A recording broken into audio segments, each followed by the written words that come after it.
नमस्कार,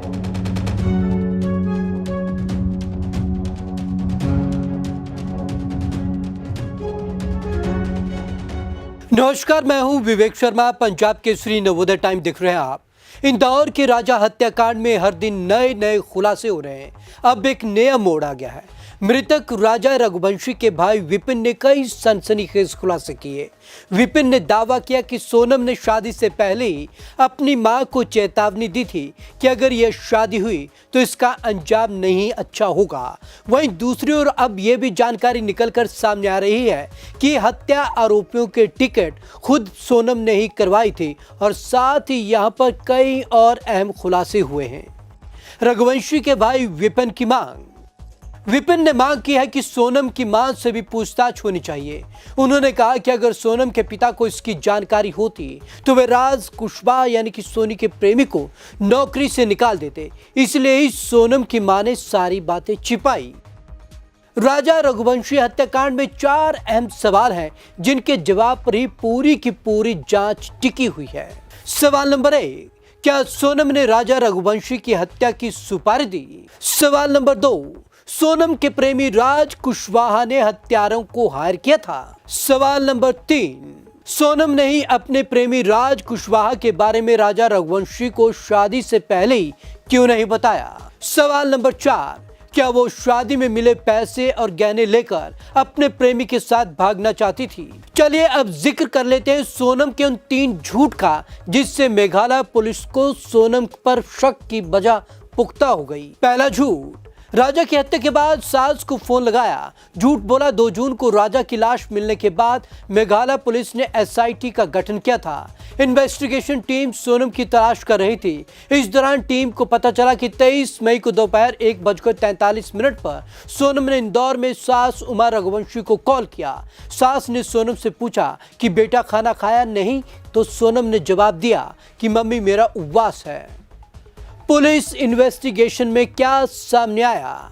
एसआईटी की एक टीम ने शिपारा होम स्टे के संचालक से पूछताछ की तो उसने बताया कि 23 मई को सोनम लौटी थी और उसने बढ़िया खाना खाया था, उसके साथ राजा नहीं था। दूसरा झूठ, गाइड के बयान के बाद कॉल डिटेल्स खंगाली गई। पुलिस को दूसरा क्लू गाइड अल्बर्ट पैड ने दिया। उसने बताया कि 23 मई की सुबह 10 बजे राजा और सोनम को 3 अन्य पर्यटकों के साथ देखा गया था। तीनों पर्यटक राजा के साथ आगे चल रहे थे जबकि सोनम पीछे थी। वे सभी हिंदी में बात कर रहे थे। पुलिस इन्वेस्टिगेशन में हुआ खुलासा। अल्बर्ट के बयान के बाद पुलिस ने राजा और सोनम के मोबाइल के टावर लोकेशन और कॉल डिटेल्स निकाली। इससे पता चला कि सोनम जिंदा है।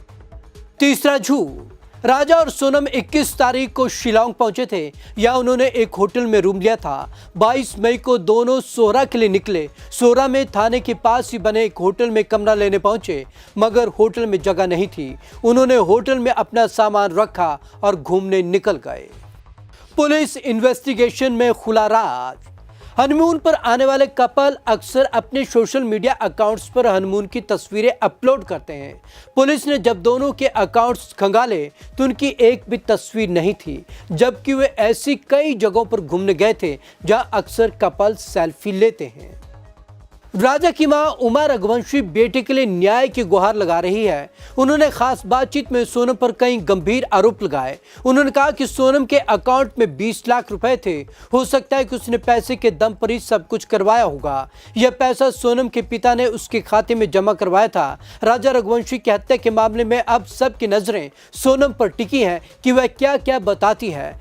राजा की मां उमा रघुवंशी अब न्याय की गुहार लगा रही हैं। उन्होंने मीडिया से बातचीत में सोनम पर कई गंभीर आरोप लगाए। उन्होंने बताया कि सोनम के अकाउंट में 20 लाख रुपए थे। हो सकता है कि उसने पैसे के दम पर ही सब कुछ करवाया हो। राजा की मां उमा रघुवंशी साफ कहती हैं कि सारे सबूत उसी ओर इशारा कर रहे हैं। सब कुछ प्लानिंग से किया गया। हनीमून पर प्लान सोनम ने ही बनाया। सोनम ने ही हनीमून का पूरा प्लान खुद तैयार किया था। राजा ने उसे बताया कि मम्मी सोनम को टिकट करा ली है, 2 दिन बाद निकलना है। मैंने पूछा इतनी जल्दी क्यों, तो बोला कि अब तो उसने टिकट करा ली है, चलना ही पड़ेगा। मैंने पूछा कितने दिन में आओगे, तो बोला 7 दिन में। 8 से 10 लाख रुपए में मारने की डील हुई। राजा की मां उमा रघुवंशी कहती हैं कि अगर ऐसा हुआ है तो वो पैसे सोनम ने अपने अकाउंट से निकाले होंगे। उसने पैसे के दम पर सब करवाया। उसके अकाउंट में 20 लाख रुपए थे। उमा रघुवंशी कहती है कि अगर उसका किसी और से प्रेम संबंध था तो उसी से शादी कर लेती, मना कर देती। हमारे बेटे की जिंदगी क्यों बर्बाद की? उसे तो हमें बता देना चाहिए था या राजा को कह देना चाहिए था कि शादी नहीं करनी। इतना बड़ा कदम क्यों उठाया गया? आखिरकार इस स्टोरी में अब भी रह रहकर कई एंगल्स सामने आ रहे हैं, लेकिन तकरीबन अब तस्वीर साफ होती जा रही है, क्योंकि जिस तरीके से क्लू मिलते जा रहे हैं पूरे मामले पर कई अहम खुलासे होते जा रहे हैं। आपको हमारी ये रिपोर्ट कैसी लगी? कमेंट बॉक्स पर जरूर कमेंट करें। विवेक शर्मा को दीजिए इजाजत। नमस्कार।